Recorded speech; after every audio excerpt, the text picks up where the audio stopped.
Hello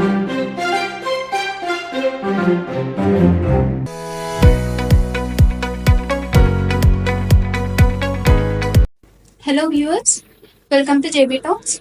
I am VINUTNA, your host for today. Today we are having a distinguished guest with us. He is the retired Wing Commander, Mr. Anish Antony Garu.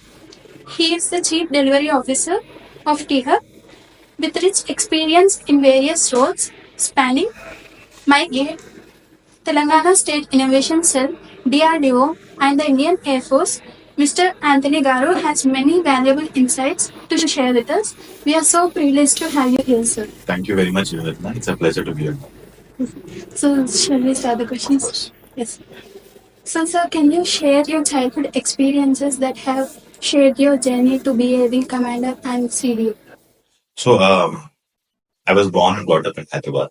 I was born in a place called Bolaram, and it's on the outskirts of Hyderabad, north of Hyderabad. And incidentally, near close to my home is the Air Force Station, Bhakivde. So while we were growing up, we were seeing a lot of aircraft, a lot of planes, a lot of people from the Air Force we used to interact. And at a certain level, that became my motivation, my inspiration to join the Air Force. So I studied in a school called St. Patrick's High School. And thereafter, I studied in a college called Loyola College. And after my 12th, I wrote my exam, my National Defense Academy exam. And I cleared that exam and I joined National Defense Academy. Thereafter, I became a pilot in the Indian Air Force. So that's my childhood. And I think from childhood itself, there was a lot of focus at home also on education, on getting the right academies, on getting the right values. Also, we have a history of my previous generation and the generation before that also being in the armed forces. So that also motivated a lot for me to continue the tradition of being in the armed forces. That's what it got me into the armed forces.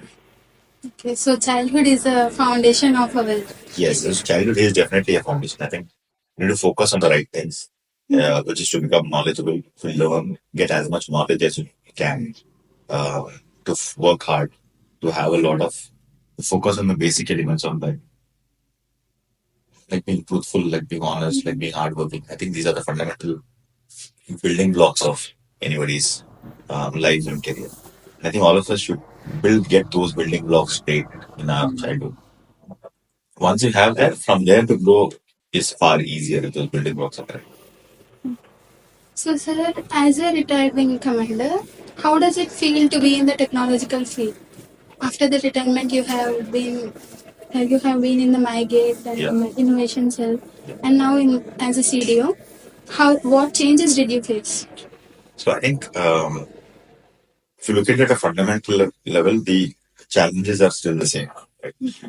Even when you come outside after the airport, when you come outside, you still have to work a lot. Right? You have to learn a lot. You constantly have to keep reinventing and relearning yourself. You can never rest and say, okay, I know everything and now I don't need to upskill myself.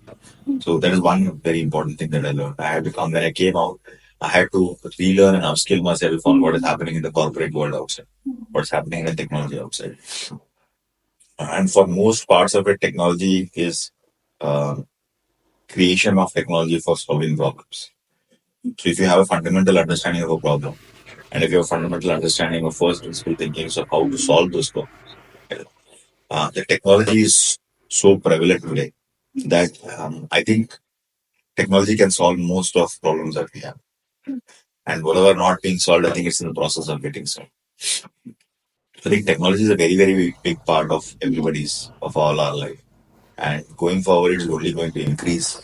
The insertion of technology into all our lives is only going to increase further. Technology is changing also very fast. And I keep saying that, like I said, the half-life of technology is 8 months today. So in 16 months, it will be 1/4 as relevant. And in 24 months, it will be 1/8, which is going to be relevant. So that is the pace at which technology is changing today. So we also have to adopt that pace of technology. We also have to keep upskilling ourselves constantly. So if all our viewers will be knowing Instagram. You know Instagram? Yes. So Instagram started off as a social media platform. Yeah. Then it became an influencer media platform. Yes. Then it became a direct selling platform. You buy and sell stuff. Now Instagram come out with threads. Yeah. We don't know what trends are also. Right? So it is developing. Yes, it's changing so fast. And all this happened in the last 2 to 3 years. Yeah, just in a blink of an eye. Yes. So that is the rate at which technology is constantly changing. Yeah. Which means by the time you enter your final year of engineering and you come out of your final year of engineering, technology has already become half as well. Yes. So as students, when we are coming out, right, our learning doesn't stop at college.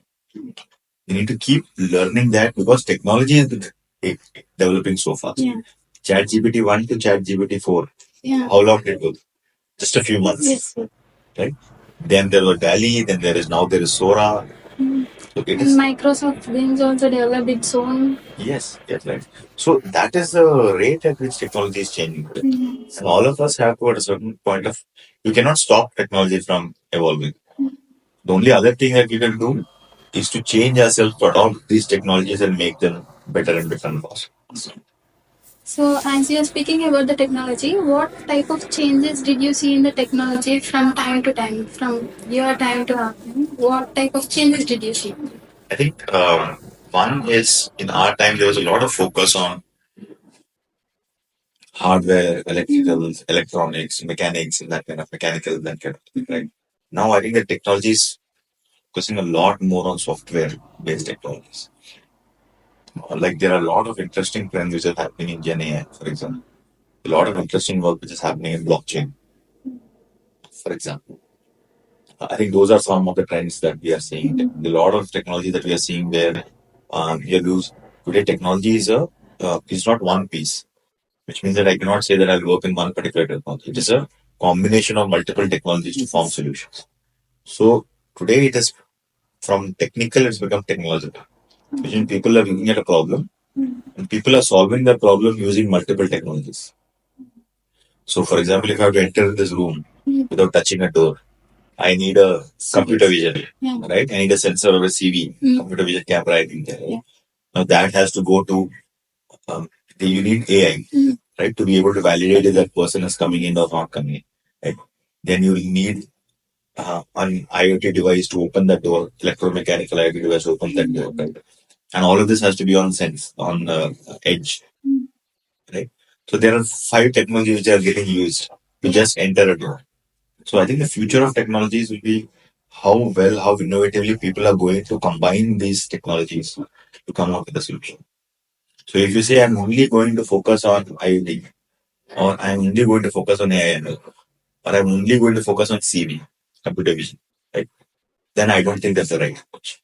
I think you should see how one technology works with the other to come out with solutions. What you said is true, sir, because we are facing that thing in our college too.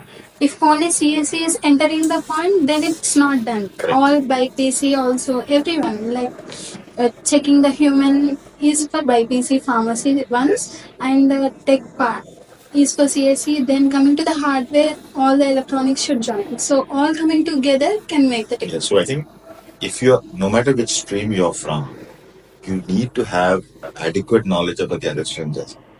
You cannot just focus on your stream and think, like, I'm going to make it. It doesn't work that way nowadays. So, sir, what type of suggestions would you give to the younger generation who are now coming for to tackle the technological issues that are happening nowadays? So I think one is, like I said, that you need to keep learning and updating yourself with a lot of technology. You need to move out from the mindset that my learning or my academic phase is over. With technology moving so fast, you need to keep the learning is a constant process throughout your life. Right? It is almost like eating, breathing. So, and that is the pace at which you have to keep learning for you to be relevant. Otherwise, a new technology will come. There's a generation which is coming behind you who will make you relevant if you don't keep adapting yourself to new technology. So, one advice that we given is first thing is to be successful in life. You need 3 things: you need talent, you need hard work, and you need social skills. You need to be brilliant in any two, and you can be average to good in anyone. Right? So, if you are, if you don't have talent, right? If you're average in talent, then you have to be brilliant in hard work and you have to be brilliant in social skills. because your extra hard work will make up for lack of talent, and the social skills will make up for people who will give you a second chance. If you don't have talent, right? But if you now have talent, right, and you have good social skills, then even if you're a little less hardworking and you are, because your talent will make up for your lack of hard work. Right? So I think the combination of talent, hard work, and social skills, all three people have to focus on if they have to grow on community. Sir, is there any final words you would like to say to the students? I think my thought to the students was to the future of India is you guys. Right? So I think if you want, I think 40, 30 years from now, the India that you want to create, it is in your hands. I think you should move towards that country that you want to create. The generation that's given to you has only formed a base for you. You have to build on that base to take the country forward. All of you should constantly work towards how we can be better people, better technologies, and in effect make us a better country. Thank you, sir. Thank you for this conversation. It was so enlightening. Thank you so much.